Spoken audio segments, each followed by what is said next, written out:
Phaethon. Scene 1. The Palace of the Sun in India. Phaethon, son of Phoebus, Apollo, who drives the chariot of the sun, has gone to his father's palace to ask a boon.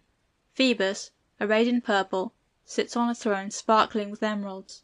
Near the throne are the hours, the days, the months, the years, and the ages. Spring too stands near, wearing a wreath of flowers, with summer, whose garland is made of ears of corn. Autumn is smeared with juice of the grape, and icy winter is crowned with his long white hair. What dost thou seek, Phaethon, in this thy father's palace? Be not afraid of the splendor of my throne. Come nearer. Phaethon, shading his eyes. Oh, Apollo, my father, my eyes are blinded by the rays that shine about thy head. Phoebus, taking off the circle of brilliant rays that surround his head. Come nearer, Phaethon, and let me embrace thee. What dost thou desire? Ask what thou wilt, and it shall be given thee. Give me this boon, my father. Let me, I pray thee, guide thy fiery chariot for one day's journey through the sky. Phoebus, shaking his head. Too rash was my promise.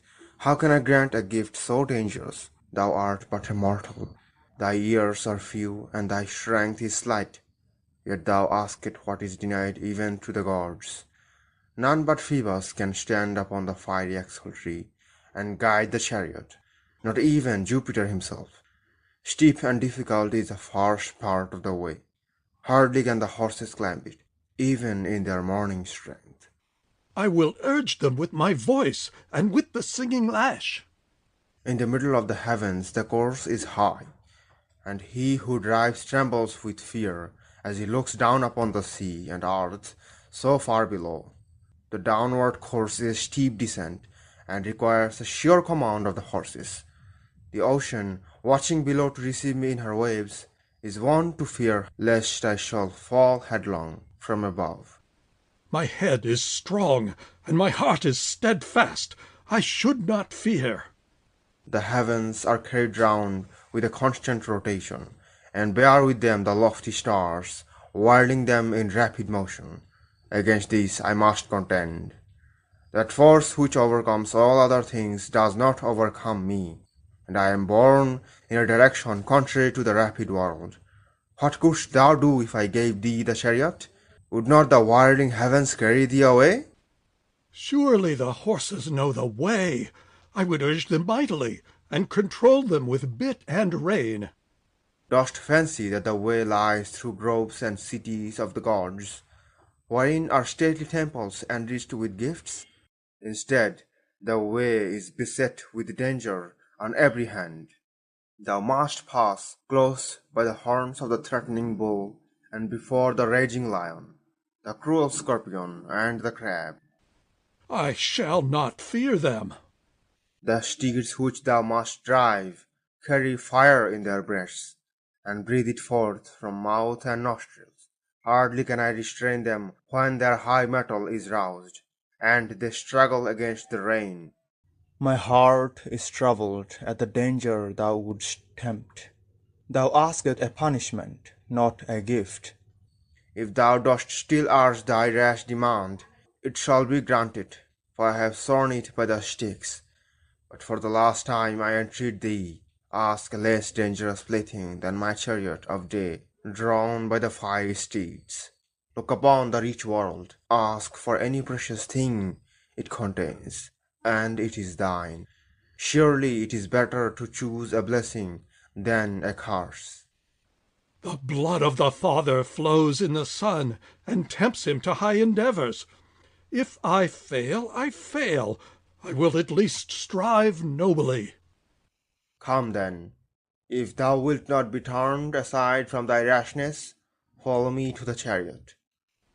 Scene 2. Phoebus has led Phaethon to the chariot of day. See the splendid chariot! Now, more than ever, my heart burns to follow thy course through the heavens, if but for a day. Vulcan made the chariot and gave it to me. The axle tree and the poles are of gold. The rim of each wheel is gold. The spokes are silver. How the light flashes from the gems on the yoke! And look, Aurora has opened her purple doors in the ruddy east, and shows her halls full of roses. The horns of the far distant moon grow dim, the earth reddens. Now the swift hours yoke the horses to the chariot. I must take the reins and begin my glorious way. Let me touch thy face with this powerful ointment, that thou mayst be able to endure the burning flames. I place the rays upon thy head, and pray that all may be well. Be sparing of the whip, and hold a tight rein. The fiery steeds hasten on of their own will. The labor is to hold them in. Follow the track of the wheels, and, that heaven and earth may receive equal heat, drive neither too high nor too low. Night is passing out of the western gates, and we can no longer delay. Take the reins, unless at the last moment thou wilt be wise and suffer me to continue to light and warm the earth.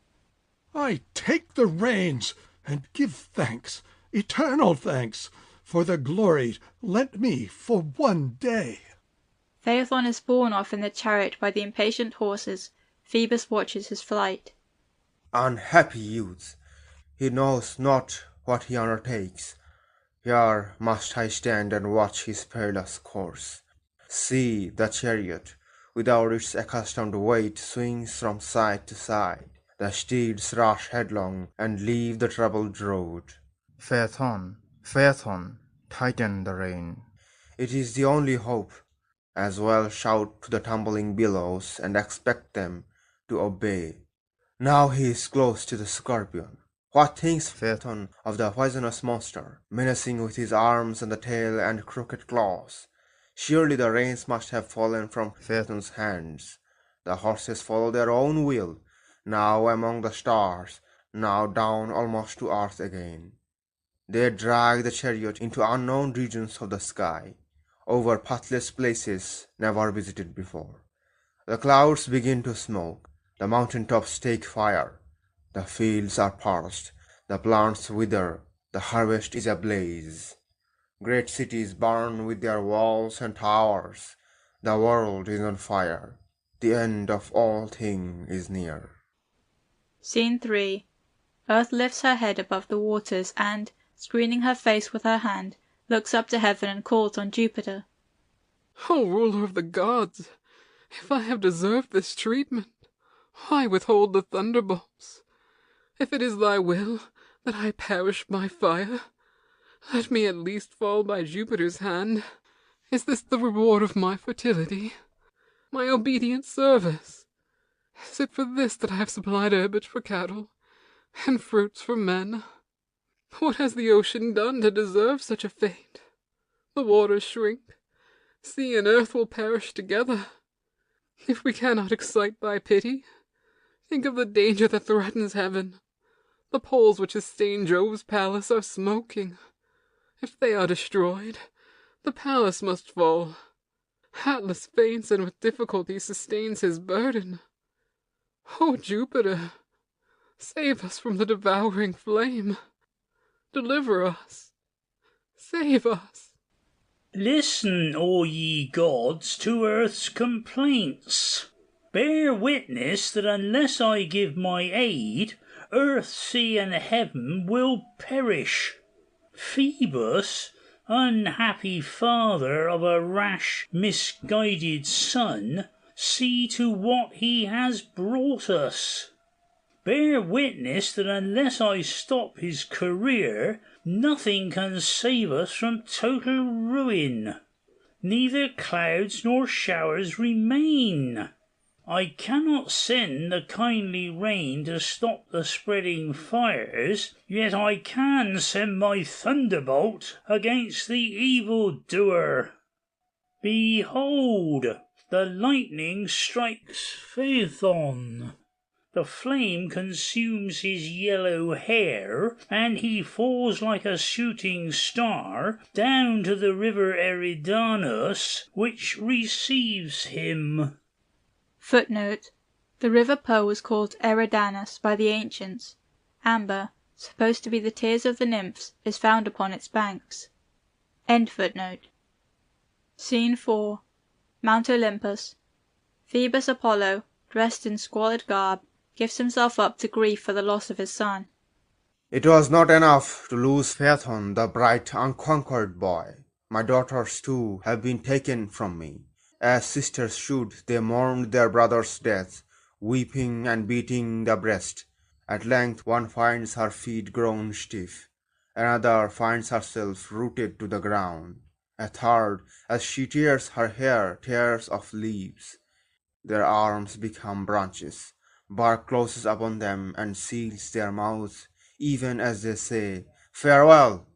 But still they weep, tears of embers distilling from the newly formed branches of the poplar trees, which were once my daughters. And now I am tired of life and its labors. Let another drive my chariot that carries the light. If no one else will attempt it, let Jupiter himself drive it. Then he will know, having felt the strength of the flame-footed steeds, that he who could not drive them did not deserve death. If he did not succeed, he failed nobly in a great attempt. Do not punish with darkness earth that has already suffered so much. It is thy task to drive the chariot, in grief or in joy.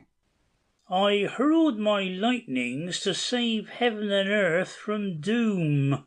There was no other way. Thou canst not weakly desert thy post and give it to another to spend thy life in complaints. The gods do not so. Call thy steeds once more, and take thy accustomed round. If thou art disobedient, know that I have other thunderbolts still for him who needs them. My murderous steeds shall feel the lash, and repent the hour when they dashed wildly from the beaten track, dragging Phaethon, to his doom. Phaethon, Phaethon, Thy father mourns thee. Would that thou hadst asked some other boon, Phaethon. my son. End of Phaethon.